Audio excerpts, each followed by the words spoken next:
जो मुआहदे किए थे वो मुआहदे पाकिस्तान मुस्लिम लीग नून ने तो नहीं किए थे। ये जो शराइत जिनका मैंने जिक्र किया है, क्या इस पर इमरान अहमद न्यादी और उसके वजीर खजाना के दस्तखत हैं कि नहीं है?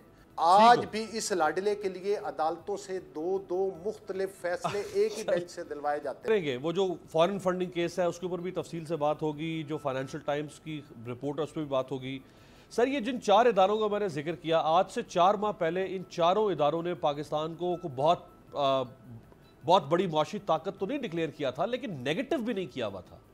जब इमरान खान गए थे तो डॉलर 178 179 पर ट्रेड कर रहा था। आज डॉलर 240 इंटर बैंक ऊपर जा चुका हुआ है। अब एक तो है लफ्जी तौर पे हम कहेंगे इमरान खान डाकू, इमरान खान फ्रॉडिया, इमरान खान करप्ट, इमरान खान ये, इमरान खान वो। दूसरी तरफ ये दुनिया कह रही है, लोग किस बात को बाय करेंगे? उसको बाय करेंगे जो दुनिया कह रही है, जो नजर आ रहा है उसको बाय करेंगे।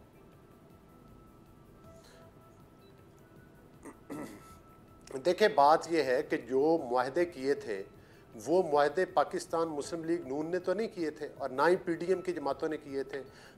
ये तो एक हकीकत है ना कि पाकिस्तान ने तारीख के सबसे बड़े कर्जे जो हैं वो इमरान अहमद न्यादी साहब ने लिए। सही है। और उसके बाद उन कर्जों को कहाँ लगाया? कोई जस्टिफिकेशन है इनके सामने? मतलब है कि उसके बाद अगर मईशत डूबी है, मुझे ये बताएं, जो इन्होंने IMF के साथ मुआहदा साइन किया जिसके ऊपर इनके वजीर ख़जाना के दस्तखत हैं, वो आवाम को लाकर प्रोग्राम में दिखाए ना कि उसमें डॉलर का रेट क्या है, उसमें पेट्रोल का रेट क्या है। आज जब आपने अगली किस्त लेनी है तो कोई भी हुकूमत जो है वो उन मुआहदों को ख़त्म नहीं कर सकती। हाँ, अगर अगली एक साथ जिस तरह ही जारी होंगी तो फिर पाकिस्तान में मईशत जो है वो संभलने की तरफ आएगी।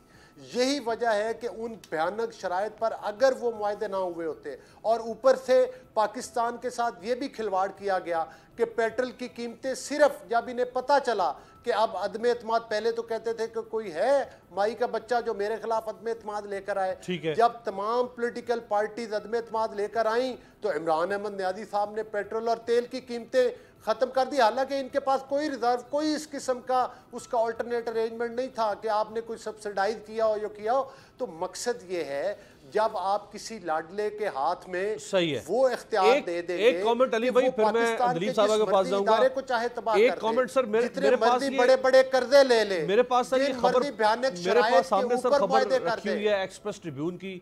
ये खबर कह रही है कि अगस्त 2021 में, यानी आज से तकरीबन 11 माह पहले तक, 10 माह पहले तक, पाकिस्तान के जो रिजर्व्स थे, foreign exchange reserve central bank में, वो 20.1 अरब डॉलर्स थे आज से 11 माह पहले।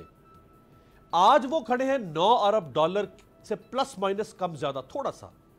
अब ये जो अचानक 11 अरब डॉलर कब हो गए, इसका जवाब फिर कौन देगा? इमरान खान। अगेन फिर वो सवाल है कि इमरान खान अगर गलत कर रहा था तो इमरान खान भुगत लेता उस चीज को, अवाम इमरान खान से इंतकाम लेती, उसका मुहासबा करती, उनको रिजेक्ट कर देती। आपने इमरान खान को हटा के खुद बैगेज अपने गले डाल लिया, अब आप वो लेने को भी तैयार नहीं है। नहीं, बात ये नहीं है। बात ये है कि हमने अगर पाकिस्तान में एक जमहूरी तरीके के साथ इससे पाकिस्तान की जान छुड़वाई है, जो कि पाकिस्तान की सियासत और मईशत को तबाह करने के दर पे था और तबाह करने के दर पे है, तो उसकी बुनियादी वजह यही थी। अगर ये उसी स्पीड से चलता रहता तो पाकिस्तान की ये मुआशी तबाही जो कर चुका था, इससे आगे पाकिस्तान उस चीज़ का मुतहम्मिल नहीं हो सकता था। मैं आपसे एक गुजारिश करता हूँ कि ये जो बताएं कि ये जो शराइत जिनका मैंने जिक्र किया है, क्या इस पर इमरान अहमद न्यादी और उसके वजीर खजाना के दस्तखत हैं कि नहीं है? इन भयानक शराइत पर इनको किसने? ये तो कहते थे कि मैं IMF के पास नहीं जाऊंगा, मैं खुदकुशी कर लूंगा। लेकिन जब कर, मुझे ये बताएं कि पाकिस्तान की 72 साल तारीख में, पाकिस्तान के 72 सालों में पाकिस्तान की तमाम पॉलिटिकल पार्टीज ने, जिसमें कि फौजियों की हुकूमत और डिक्टेटर्स की भी रही, कितने कर्जे लिए और इमरान अहमद न्यादी की हुकूमत ने कितने कर्जे लिए?